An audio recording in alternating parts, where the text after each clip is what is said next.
Bienvenue pour cet épisode 18 déjà de mes causeries au coin du web.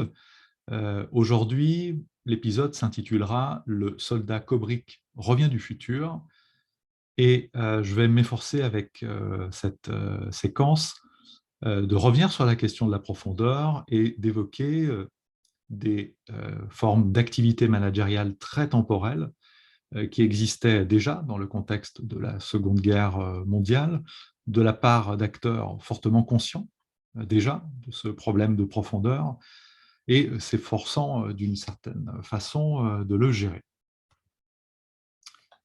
Alors plus précisément, trois questions seront au cœur de cet épisode. Qu'est-ce que le travail temporel, puisque c'est de cette notion dont il va s'agir? En quoi et comment est-il en jeu dans le grand moment historique de la mobilisation industrielle, en particulier dans le contexte du Brooklyn Navy Yard? Comment peut-il redonner parfois une profondeur au travail pris dans les apocalypses managériales? Alors,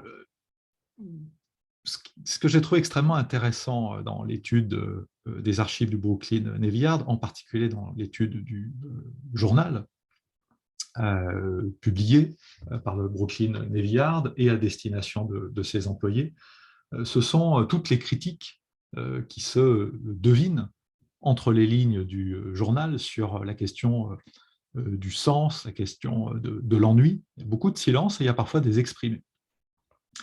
Le problème du sens au travail ressort ainsi clairement d'un article publié le 10 juillet 1945, donc on est plus très loin du grand dénouement de la Seconde Guerre mondiale, et on parle, j'ai envie de dire enfin, parce que ça a été très rare avant, de la question de l'ennui au travail, de la question du sens du travail. Le texte s'efforce d'apporter une réponse à la question essentielle, que j'ai traduite: ne faudrait-il pas finalement mieux se battre sur le champ de bataille?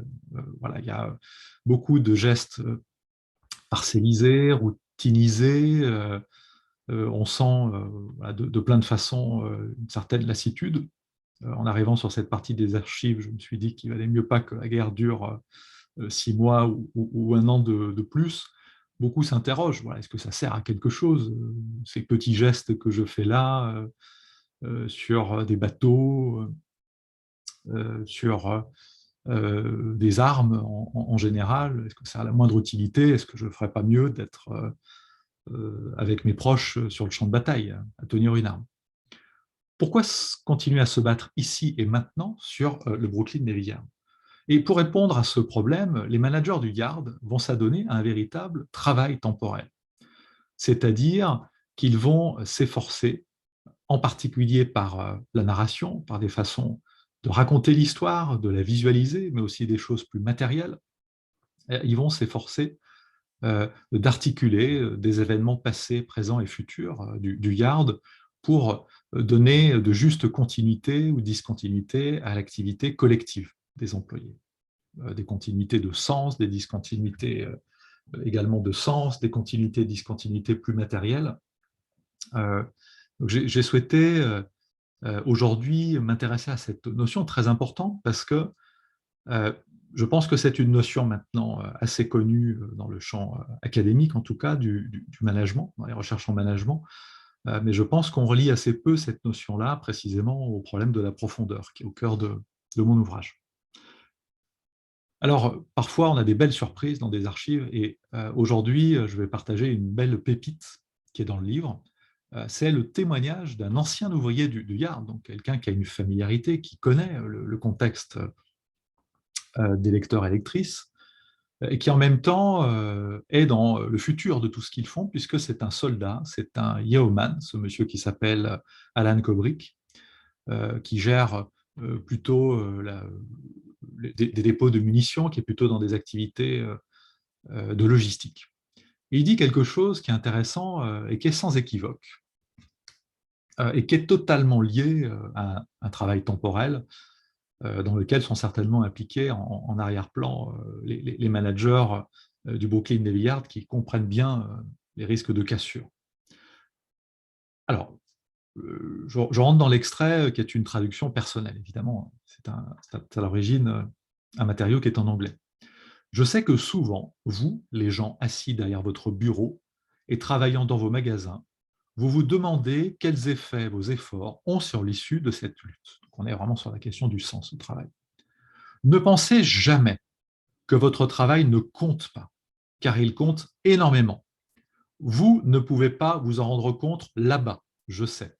Mais ici, nous pouvons bien apprécier votre zèle à Brooklyn. Je me souviens bien, lorsque j'étais moi-même acheteur au Yard, comment certains matériaux étaient commandés en urgence. Là, voilà, il touche dans son récit cette question de l'accélération, de l'aplatissement.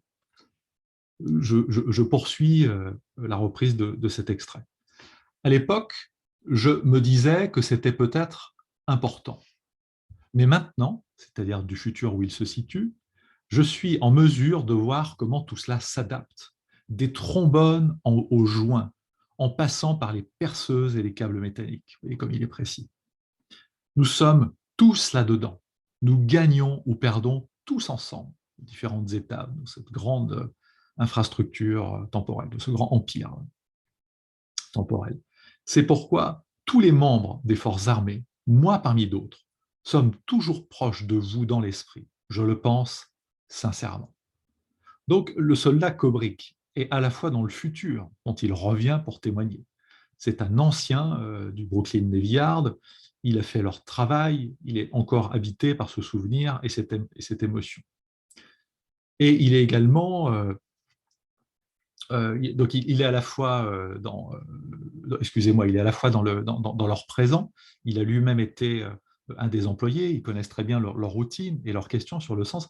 Et il est également dans leur futur, il est dans le devenir de leurs activités, puisqu'il est sur le champ de bataille, il gère un certain nombre de processus logistiques. Il est tout le devenir des travailleurs, il est un formidable point de continuité, de continuation, de dynamique, d'énergie, de continuation de leur travail.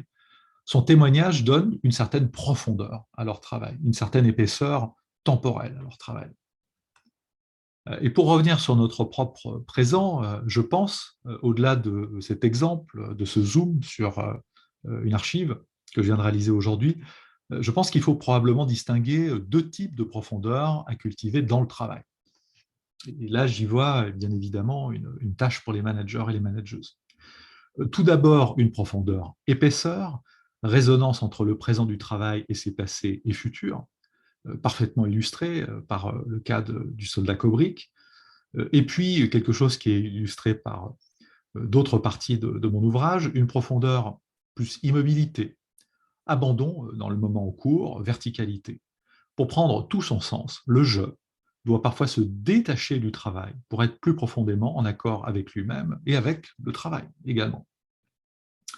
Donc voilà, je pense qu'il y a à la fois une certaine forme d'horizontalité et une certaine forme de verticalité qui sont simultanément à l'œuvre dans la recréation permanente de cette profondeur dans le travail.